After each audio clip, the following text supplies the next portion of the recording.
chatting keenya privacy enable isa ta'etu jira jechuudha. Akka isheen miidhagfamte waan hin argee fi dhiifama bakka akkas jedhanii enable chat sana disable irra godhe jira. Privacy yeroo disable godhu irratti wanta nuti wajjin haasofne suni iflarraa hin bade jechuudha. Sigalee gaafachiitii ol jedhutti jarri hin badan bakkeessanii hin jiran. Dubartittii sanaa fi gooftaa Yesuus Kiristoos hojjetaa jira. Eessa warra sitti kadhatu fakkaata. Tokko gowwummaa fakkaata. Tokko dhiifama jechuun silma dhiifama jedhamee wayiitiif itti fakkaachuu danda'a. Dhiifama jechuun garuu boqonnaa namaaf laata. Yookiin miseen jaraa dhaqee nagaraa fi dhiifama naaf godhame sana hunda yaadee miti. Namni yeroo hin jedhu miti rakkoo qabu naan jettee jechuudha. Kaatee tuttuftee bubbilteetu garaa isanis bilook na godhe jechuudha. Kabajamtootaaf jaalattoota hordoftoota chaanaala koo akkam jirtu nagaa keessanii ani obboleettiin keessan baay'ee nagaa kootti aansuudhaan har'a maaliin siif fidee dhufe mudannoo ajaa'ibaa tokko siif fidee dhufe jechuudha. Sana duratti garuu chaanaala koo karaa hordoftoota sabiskiraayib sheer gochuudhaan na jajjabeessaa fi jechuu jaalladha. Egaan har'a mudannoon koo mudannoo akkamitti mudannoo nama ajaa'ibuu fi mudannoo irraa barattu daree waan yaadee fi warri irraa barattu jedhee fidee dhufe gara keessan jechuudha. Sababii biraankiitiin hiriyaan baay'ee jaalladhu tokkoon dhabee jechuudha. Kana yeroo yaadu tarii namni yeroo isaaniitti kennanii hojii isaanii godhatanii biraankii kan hojjetan akkamitti namaatti walitti bu'uun yookiin akkamitti walii galuu danda'an kan jedhu gaaffii sammuu kootti uumanna. Akkas ture yeroo waa'eellee waan akkasii irratti hin hojjedhu garuu obbolaa itti dhiyaatu tokko biraankiin godhanna. Obboleettii akka turte hiriyaa koodha. Biyya namaatu jiruuti karaa bilbilaatiin wal barree haa ta'u garuu nuti biyya keenya tokkodha. Akka waggaa fi wayii wajjin haasofne erga biyya gallee immoo biyyatti guyyaa tokko wal argineerra. Ergasiis akka carraatti anillee gara sana isheenis gara biraa deemte jechuudha. Haa ta'u garuu waliin haasofnaa ture piraankii hin godhaan ture jechuudha. Yeroo sadiif piraankii godhee sadaffaa irratti garuu naan walitti buune jechuudha. Waan walitti nama buusu hin turre garuu mufattuu wayii waan turtee fi of na goote jechuudha. Amma ani karaa keessan kan hin dhufee fi ishee isinitti himachuu yookiin immoo komee isinitti himachuuf miti. Waanuma taatee lafa kanarra jiruu fi mudannoo koo kana wal qabsiisee waan dubbachuu barbaadeen malee jechuudha. Yeroo jalqabaaf obboleettii kana piraankii godhu ejjitii mana ishee natti himatte jechuudha. Ejjitii mana ishee waan natti himattee fi ani immoo viidiyoo sanallee baasuu hin barbaanne jechuudha. Sababiin isaayyuu ani piraankii ishee godhe isheen immoo waan garaa ishee jiru waan natti haasoftee fi viidiyoo sana bilbila koo keessaa nan balleesse jechuudha. Of bira bilcheessina. Yeroo lammataas akkasuma waan ta'eef yeroo itti haasa'utti ni miidhagfamtee haasaa ishee natti waan hin tollee fi nan hiite jechuudha. Guyyaa tokko immoo ka'een ishee irratti yaani matuma ishee irratti akka namaaf hin gootu akkas jedhee koomentii kenne yookiin immoo yaadatti kenne jechuudha. Yeroo kanas baay'ee tokko akka nama duraan haajaa walirraa qabu tokkotti natti jechoota irratti deddeebisteenna nan rifadhe dhugaa dubbachuudhaaf nan rifadhe jechuudha. Achi nan dhiifaman jedheeni karaa imootiin kan inni biraan gochaa turenna. Ani yeroon piraankii nama godhu jalqaba irratti fakkiin biyya namaa keessa jiru rakkoo haala mijatuu keessa haala mijannee keessa jiru. Sana waa yaaduu fi jalqaba irratti akka isaan naa bilbilan jechoota isaan taasisu wayiitti barreessaa yookiin immoo nan bilbilaaf jechuudha. Sana alatti yoon akkasitiin isaan bilbila argachuu hin arganne bilbilaan haasa'uu hin dandeenye barreeffama yookiin sagalee rikaardiidhaan malee jechuudha. Sana waa yaadee fi koomentii kanatti kenne isheen akka nama duraan haajaa wayinarraa qabu titti jechoota baay'ee natti yeroo isheen daddarbitu nan dhiifaman jedheen yaani sana hunda yaadee miti garuu akkana piraankillee jennaani baay'ima tokko jecha natti deddeebiste yeroo kana chaatiin keenya privaasiin enable isa ta'etu jira jechuudha. Akka isheen miidhagfamte waan hin argee fi dhiifama bakka akkas jedhanii enable chat sana disable irra godhe jira. Privacy yeroo disable godhu irratti wanta nuti wajjin haasofne suni iflarraa hin bade jechuudha. Achuma isheen isaartee bilook na goote yeroo itti barreessu hin jirtu achirratti yoo bilbilu bilook akkana goote natti mul'ate. Sadan karaa feesbuukii miseen jaraa dhaqee nagaraa fi dhiifama naaf godhame sana hunda yaadee miti. Namni yeroo hin jedhu miti rakkoo qabu naan jettee jechuudha. Kaatee tuttuftee bubbilteetu garaa isanis bilook na goote jechuudha.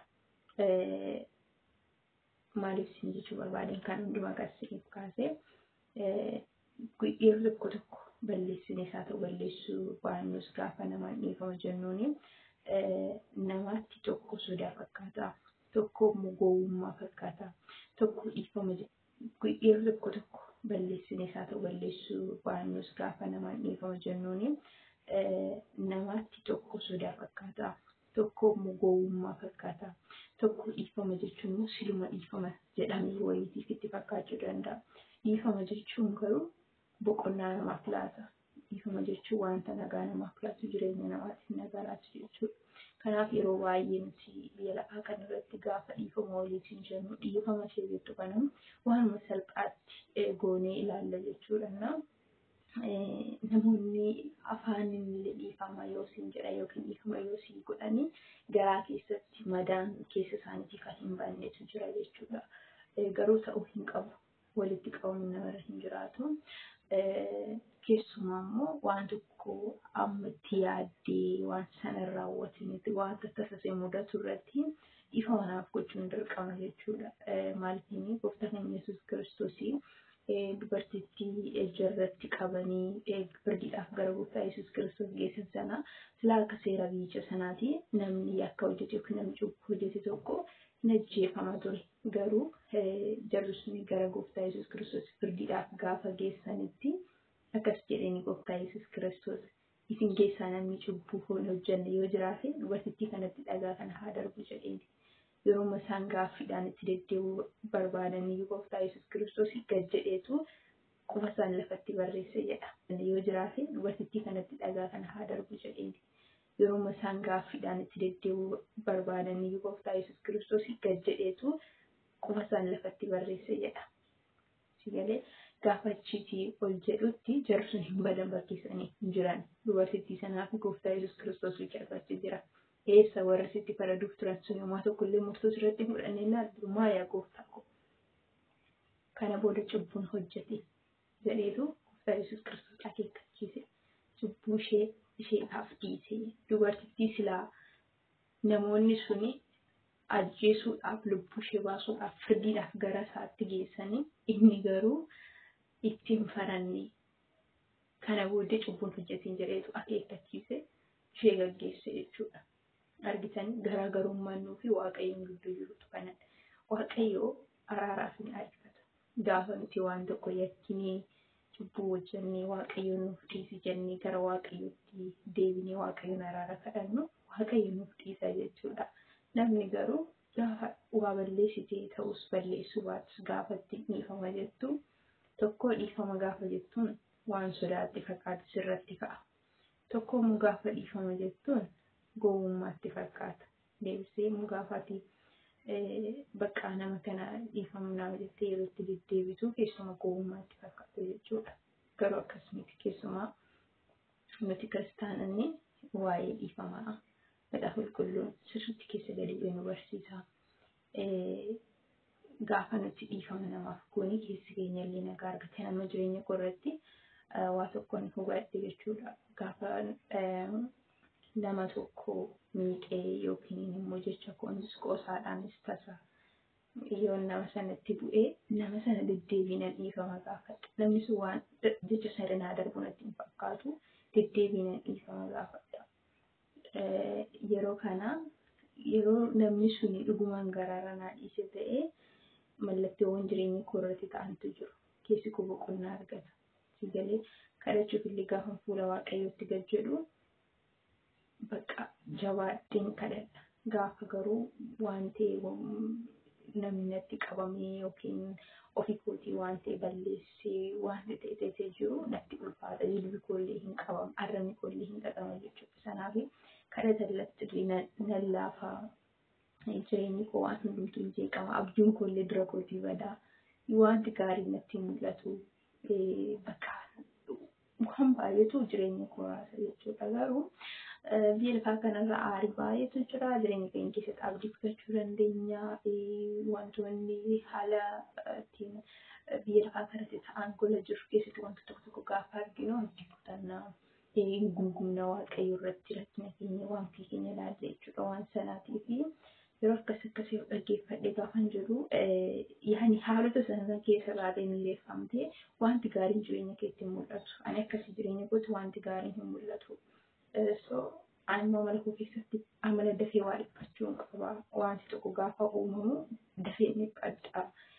Amma ofirra darbee nama dhiphisuutti hin ga'a waan ta'eef ofan deebisa dafee garamitti gara maxaafa qulqulluutti of deebisa. Gara kadhata tokkotti of deebisa. Gaafa sana Waaqayyo dhiifama gaafadhee akkan balleessee cubbuu koo hundumaatti amanee gaafan gara Waaqayyootti deebi'u jireenyi koo inni harkaa bade sun hundumtuu toora galee dhufa. Nagaan koo iddootti deebi'a. Sammuun koo boqonnaa argata. Keessi koo gammachuu argata. Jilbi koo hin jabaata. Arrabni koo illee hin hiikkata. Jabaadhee kan Waaqayyoon dura dhaabbatu na godha jechuudha. So gaafan Waaqayyoon araara gaafadhee nama yakkisan illee araara gaafadhee dhiifama gaafadhee fuula Waaqayyootti deebi'u wanti hundumti koo akkasitti toora galee deebi'a. Inni duraan seexanii dura koo deddeebitee du'a maatii koo gadda maatii koo natti lallabdu sun hundumtuu dura kootii badu jechuudha. Nagaan natti dhagahama, gammachuun natti dhagahama, boqonnaan natti dhagahama. Jireenyi koo guutuus haara galfata jechuudha. So dhiifamni kanadha. Dhiifamni boqonnaa namaaf laata. Dhiifamni nagaa namaaf gaata. Argitanii garaagarummaan namaaf Waaqayyoo jiru baay'ee guddaadha jechuudha. Baay'ee guddaadha jechuudha. Waaqayyoon gaafa yakkiin irra jennee cubbuu isaa beekatee kan himateef hin dhiifama jedha sagalee gaafa cubbuu keenyaaf Waaqayyoon araara kadhannu harki araara Waaqayyoo bal'aadha. Kan nama garuu muraasa. Namni siif dhiisee ta'etu sitti qabama. Siif dhiisee siin jedheetu afaaniin sitti fakkeessitu keessa isaatti summii siif baata. Kanadha. Dhiifama gaafa jennu waan salphaa nutti fakkaachuu danda'a. Dhiifamni garuu jireenya keenya keessatti gahee guddaa taphachuu danda'a jechuudha.